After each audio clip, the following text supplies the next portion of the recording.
โดนยันข้ามสมมติว่าเจ้าได้เมื่อนี้น่ะโดยเจ้าสิเอามาเลยบ่แบะหรือว่าให้เลยละเอ่อเอาใส่รถเจ้า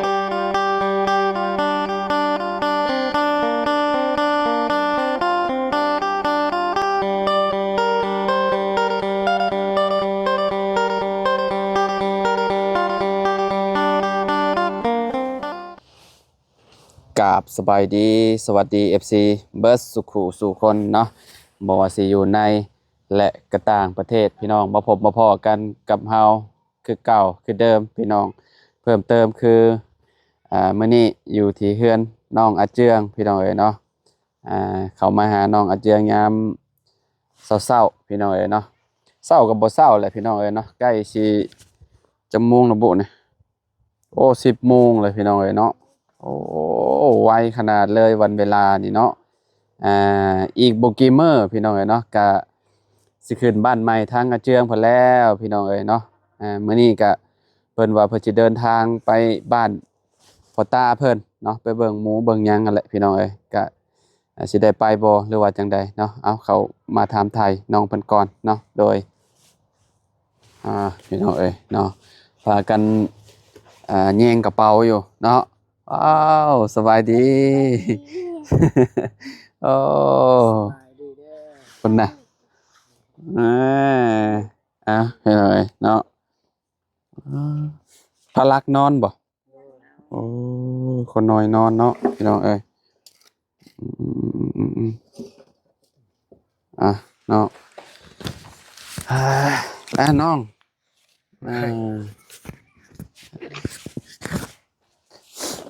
พากันเลือกกับโมเมนต์แย่งกระเป๋าอยู่พี่น้องเอ้ยเนาะกระเป๋าบ่าวบุญเพิ่นมอบให้เนาะพายใส่เงินเลยเนาะเจียงเนาะเลยเป็นพ่อค้าหับซื้อเลยเลยพี่น้องเอ้ยเนาะคักงามอยู่เด้พี่น้องเอ้ยเนาะถือว่าได้การอยู่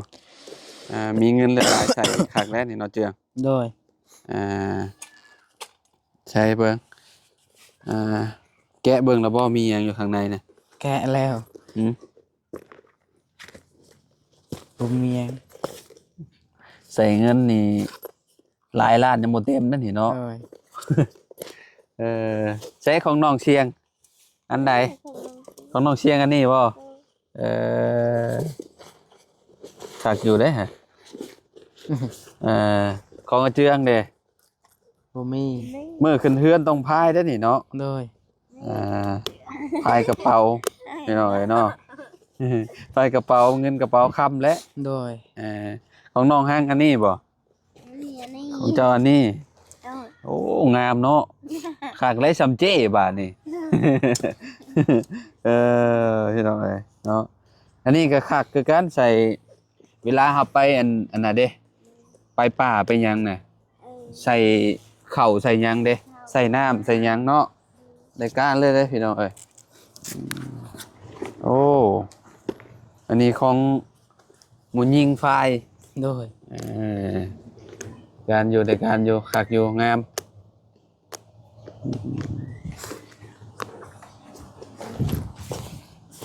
โอ้อากาศหนาวเนาะโดยคือฝนสิตกเลยพี่น้องเอ้ยมืดครึ้มแต่ว่าลมอ่ะน่ะใช่บ่เพิ่งบ่มาจักหน่อยเพิ่นมาโดยถ้าไปนี่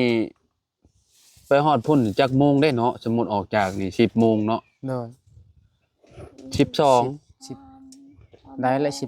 12กูว่าก็อุ่น1 โมงสิ1 โมงพุ10 10 11 12 13 3 ชั่วโมงพุติประมาณ12สำนั้น12 โมงฮอดโดยประมาณชั่วโมงนึงเนาะเมื่อประมาณเมื่อมันชามัน3 โมงพุ่นละมื้อราคามานี่เนาะขามานี่ก็สิดนเนาะย่านชานำรถบ่เพิ่งกันแหละคือว่าซั่นรถเรามันตามเด้ยกไปยกมาซุมเจ้าก็ซ่อนกันไปแล้วรถจะไปเราว่าอยากเอาไปรถเราเองซ่อนกันบ่ได้บ่ ซ้อนกันก็ได้อยู่น้องห่างกันนั่งได้นี่แต่ว่า น้องห้างก็สิเมื่อบ่ โดย อ๋อ มีลาวและมือบอกได้เฮานี่ เราเจียงย่าน ยานเฮายาน เจียงย่าน ยันอาเจียงยันบ่เฒ่า โดยยัน บ่ยานนกบ่เท่าแต่ว่าบ่กล้าบอก ปากกาบอกพอเท้า อ๋อก็คือต้องเมื่อนำกันเนาะ โดย ต้องผัวเมียต้องเมื่อนำกันแล้วก็เมื่อบอกพ่อแม่พร้อม โดย ให้มาขึ้นบ้านใหม่เลยเนาะ โดย พี่น้องเอ้ยโอ้ยมันโอ้ช้อนชามบ่ได้ดอก โดย รถอันน่ะน้องเพิ่นกับสภาพพี่น้องเอ้ยเนาะบ่ย่านมันตายอีกบ่ จักแหละ แล่นไกลเขายัน มันตายก็ ฮะ ยูเอาแหละ โอ้บ่สิฮอด บ่มีรถ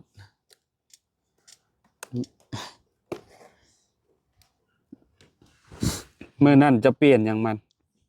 หาก็เปลี่ยนมื้อเช้านี่หมด200,000อัน2,500,000 เปลี่ยนหยังมัน เปลี่ยนก้อนไผ่ โอ้ก่อนภายมันตายบ่ โดยแล้วก็ใช้ลีนอีก เป็นน้ำมันเครื่องพร้อม โดย อ๋อ 2,500,000 หมด200,000เลย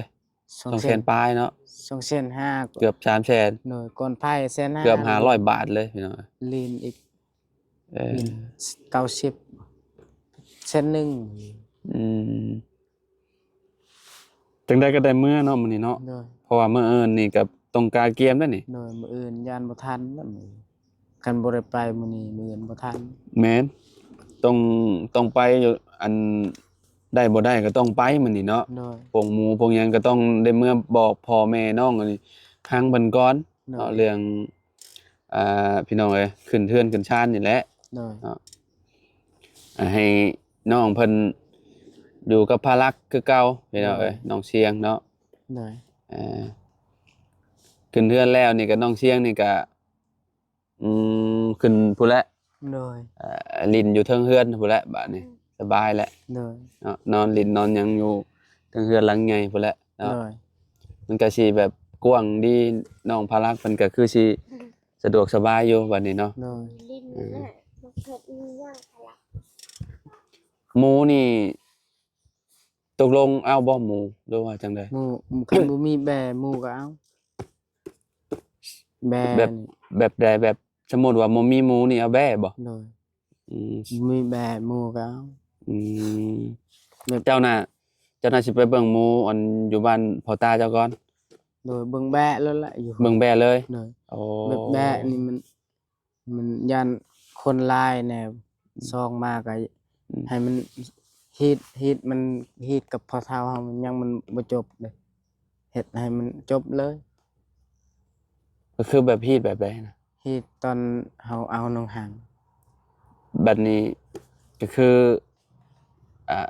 เพิ่นจะกินหยังเพิ่นจะกินแบ้หรือว่าจะกินหยัง แบะแหละแบะแหละตรงใด อ๋อ กินแบะแล้วเลย เฮ็ดแบบฮีดแบบพร้อมกันบ่ โดยแบบคันบ่กินแบะเฮือนเฮานี่ พอเช้าเฮามานี่ล้างถ้วยล้างบวนเฮ็ดเครื่องกินหยังบ่ได้คันกินแบะแล้วเฮ็ดได้ อ้าวแม่นบ่ โดย แม่นบ่น้องหาง แม่ อ๋อ แล้วก็เฮาขึ้น บ่ได้พอ แบบเราขึ้นเฮือนนี่เห็นกล้วยอยู่เทิงนั่นก็บ่ได้ เห็นกล้วยก็บ่ได้ โดย โอ้ย เอ้า คัน แสดงว่าบ่ได้เอาหยังจักอย่างอันขึ้นทางเฮือน โดย เอาหยังขึ้นได้ซะ มีแต่ อันนี้ก็ เอาหยังขึ้นได้เนาะ มีใบก็ได้ บ่ครับตอนเฮาขึ้นเฮือนนี่เฮาซื้อแบะอันเฮ็ดพร้อมกันเลยกับฮีตตัวนั้น อื เฮ็ดเป็น ม พร้อมกัน ที่ว่าอันข้างตอนนั้นบ่ โดย เอ้ย อ๋อ เฮ็ดพร้อมกันให้มันแล้วเลย ตอนแต่งงานบ่ได้มีสิบ่แบะ บ่มีเงินจะเก็บ อ๋อ เฮาก็เลย ก็เลยแบบถือเอา โดย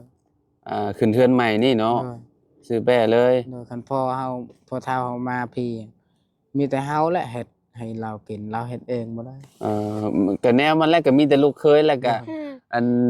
นี่แหละพี่น้องทั้งเจ้านี่แหละ โดย เฮ็ดอาหารการกินให้ โดย ต้อนรับเนาะพ่อเฒ่าแม่เฒ่า โดย หรือว่าญาติพี่น้องทางน้องหั่งนี่แหละเพิ่นสิมีมาอยู่บ่ซะน้องคน มาแล้ว แสดงความยินดีนำเจ้านะ มา พี่น้องของเจ้าหั่นแหละ คือสิลายแหละมา เออ ยันเราบ่ไปขันเตินยังไร อืมบางคนเพิ่นก็ติดเวียกติดหยังเนาะ โดย อันปลูกไอ้ถอนหมอกถอนมันแบบนี้เนาะ เพิ่นก็บ่มาก็บ่มาก็มีแต่พ่อแม่เจ้าแหล้วเนาะแล้วก็อ้ายน้องเจ้าเนาะอืมแต่ว่าเมื่อนี่เฮาต้องไปเว้าคนบ่เนาะอันยามแลงเนาะ โดยมือแรงจังหน่อยแหละพอเฮาไปเว้าไปบอกคน เพราะว่ามื้ออื่นนี่ก็ต้องเป็นมื้อการเกียม โดย เนาะแบบว่าเตรียมอาหารการกินและ โดย มื้ออื่นนี่เนาะยามแรง โดย ๆมื้อหรือว่าตอนเช้าบ่เจ้าไปซื้อปูปลาอยู่ใกล้ๆดอกพี่น้องอยู่ในบ้านดงนี่เนาะ โดย เออ บ่คันมีแบตัวใหญ่แล้วบ่ซื้อก็ได้ป่ะ ก็คือแบบเจ้าสิจัดการเอาแบ่ใหญ่ตัวใหญ่เลย โดย อ๋อแบบพวกปูพวกปลาเนี่ยบ่เอา โดย แต่คือมื้อนี้น่ะสิคือแบบไปถามเบิ่งราคาหมูก่อนเนาะ โดย หมูก็เอาต้องตัวใหญ่อยู่แล้วเนาะ โดย ตัวหลักล้านขึ้นไปแล้วแหละ โดย ล้านปลายซะเนาะ โดย ยันไป อืมล้านปลายนี่ก็น่าสิตัวใหญ่อยู่แล้วว่า ไป เนาะ โดย เอาแบ่ก็ตัวใหญ่อยู่ที่ล้านปลายล้าน4ล้าน5เพราะว่า อ่านี่แหละพี่น้องเอ้ยเนาะมาแล้วก็เพิ่นก็สิเฮ็ดบ่ฮู้ว่าเพิ่นสิเฮ็ดแบบใดกินอันนี้นะอันสมมุติว่าได้แบ่นี่ ลาบ ลาบเนาะ ลโดย ข้อยบ่เคยกินลาบแบ่จักเทื่อก็สิแซ่บอยู่ติเนาะ แซ่บ ลาบแบ่พวกอบพวกหยังเคยกินอยู่ แต่ว่าอันลาบนี่บ่ค่อยได้กินปานใด โดย ลาบก็คือสิคือกันกับลาบงัวลาบหยังนี่เนาะ โดย ลาบแบบว่าเพิ่นสิซับเอาเด้อพี่น้องซับหมุนๆเนาะ โดย ซับหมุนๆแล้วก็พวกเครื่องนอกเครื่องในมันก็น่าสิซอยใส่กันนั่นแหละเนาะแบ่ตัวผู้คือสิแซ่บดีอยู่ โดยยานเบาเพิ่งเงินมาสา เดี๋ยวนั่นแหละเดี๋ยวชุมข่อยสิโทรบอกเราดอกให้เราออกมาไวๆเนาะเรา แบบเฮามา เรากำลังออกมาแล้วเราอาบน้ำอาบในแล้วแหละ แบบเฮามาแล้วก็ยังไปบอกเขาอีกต่อ อืม ๆมัน ก็ ก็ ยังคือชื่อไปชื่อไป แล้วก็ชื่อแบอีกมันดนยันข้าม สมมุติว่าเจ้าได้มื้อนี้น่ะ โดย เจ้าสิเอามาเลยบ่แบะหรือว่าให้ เมื่อเลยละ ก็เมื่อเลย เอ่อเอาใส่รถเจ้า โดย นี่บ้านนี่บ่ได้มีบ่ซะ บ่มีจักโตเลย บ่ แม่ บ่ได้ไปยังบ่ได้ไปหาถามมึงบ่ โดย ก็ บ่ บ่มี เห็นแล้วเฮาก็อยู่บ้านเนี่ยโห ก็ เอ บ่ อ มีเลย พวกหมูพวกหยังได้ ห ซะ มูก็ หมูก็บ่ได้ก็เจ้าบ่ได้เลี้ยงเนาะ ขนาด เอาบ้านอื่นนั่นแหละเนาะ โดยบ้านอื่นมี แต่ว่าบ้านเจ้ามีหลายบ่อัน แม่น หมูแบะ ได้หมู่ บ้าน ก็อยู่เขตเจ้าพันเลี้ยงหลายเนาะ โดย เออ มีแต่เลี้ยงแบะเลี้ยงหยัง อืม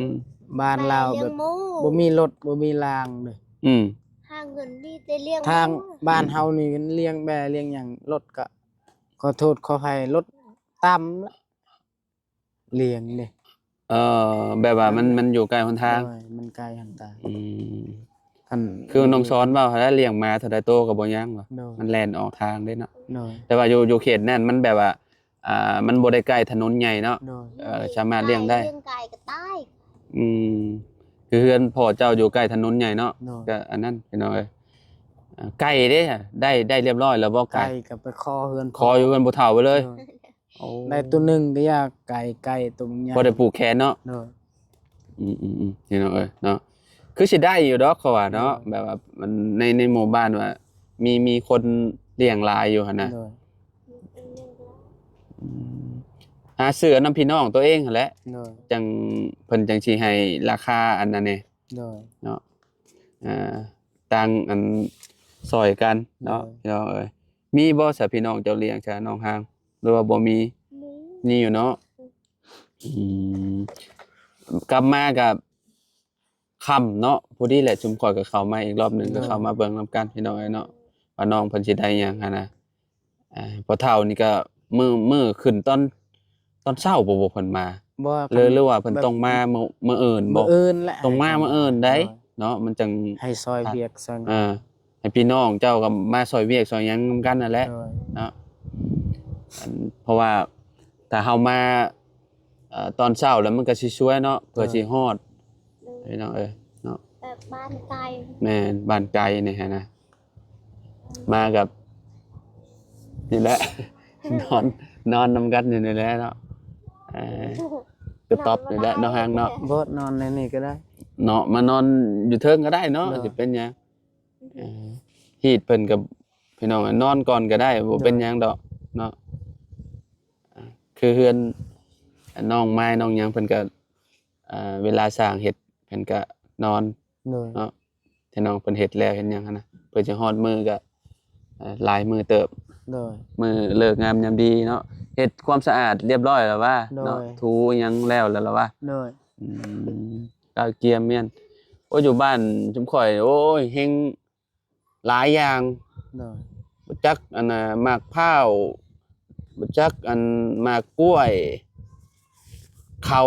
วสารข้าวเปลือก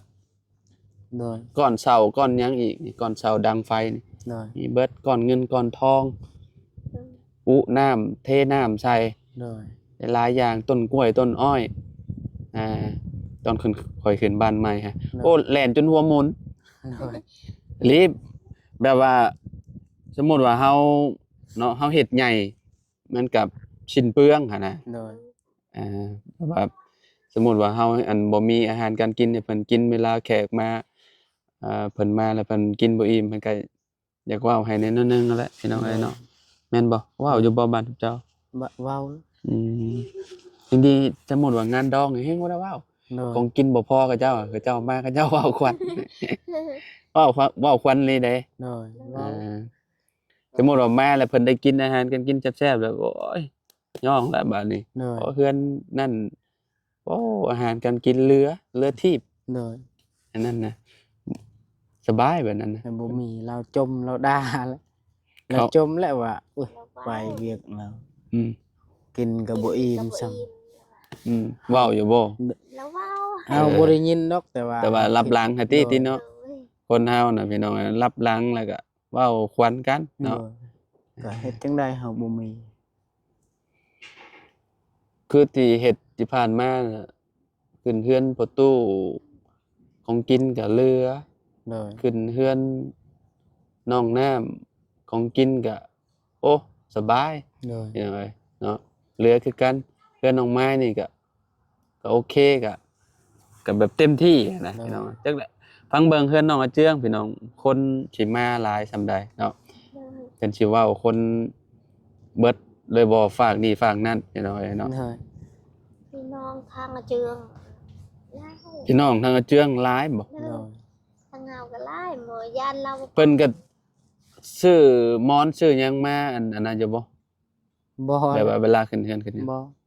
อืม มีแต่เรามามัดแขนแล้วก็ใส่ มีเสือมีสาด โดย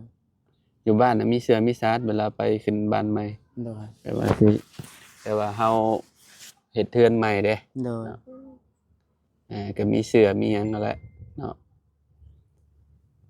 อ้าวก็มีแต่เนาะพี่น้องถ้าเบิ่งถ้าชมนํกันอีกเทื่อนึงพี่น้องเอ้ยเนาะทางน้องเพิ่นก็สิเดินทางไป โดย ทางบ้านพ่อเฒ่ากับเมียพี่น้องเอ้ยเนาะ เนาะ ก็พอดีแหละเนาะเพิ่นก็ไปบอกเนาะทาง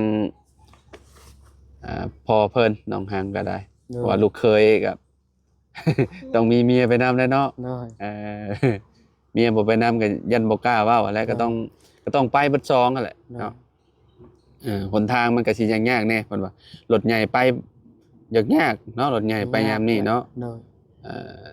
ยามพ้นแห่งบ่ได้เว้าติ บุ้ยยามผลขนาดรถจักรนี่ยังบ่ได้เฮาอยู่ก็บ่ขึ้นจน อยู่ก็ถึกติ โดย เออ เมื่อยก็จนสิหายแล้วตอนนั้น อืม ก็น้องหาง อืม ค่อยว่าค่อยจมค่อยด่าเรา ไปยากเนาะ ทงโดยทางยากอีหลีอุ้ย อ่า เราก็อดเอา เอาโอเคสพี่น้องเนาะ ได้ เดี๋ยวพบพ่อกันใหม่เนาะ โดย ตอนนี้อาเจียมเพิ่นก็สิเตรียมตัวเดินทางแล้วเนาะ ได้ ไปน้อง สบาย สบายดีเด้อเนาะพี่น้องเอ้ย